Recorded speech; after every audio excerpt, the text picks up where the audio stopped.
welcome back to the channel real quick. Right now I'm getting ready to do, that's it man, blower motor. These blower motors, this is a 2012 Grand Cherokee by the way. Blower motor is making noise when it's in either range, high, low, medium, it doesn't matter, and the noise follows the speed. All right man, let's get it without wasting time. Let's get this light unplugged here. This panel have to come out. Let's just get it out the way.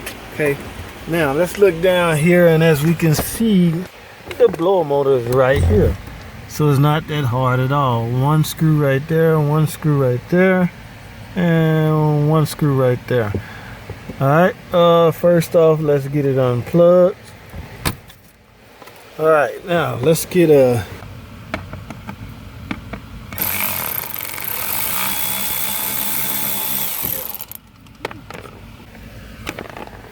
Alright ladies and gentlemen, those are T20s.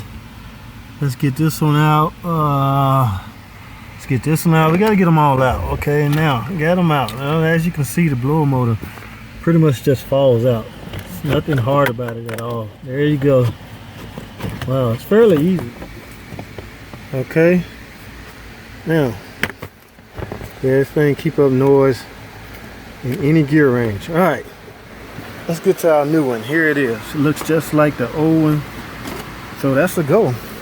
Pretty much guys, just reverse the removal procedure. Take a look around in there, make sure you don't see any leaves or anything like that. So this one, the motor just fell internally. I mean the blower motor was blowing, but it was just noisy, so that's a sign of a bearing going out. All right, so take a look around in there. If nothing's in there, go ahead and proceed with the installation. Just simply reverse the removal process and you should be good to go. All right, I'm gonna end this video right here, man. Thanks for watching. It's a 2012 Jeep Grand Cherokee. I'm sure it applies to 2011 through the 2016, 17, and 18 Grand Cherokee. All right, thanks for watching. Comment, subscribe, and I'll see y'all in the next video.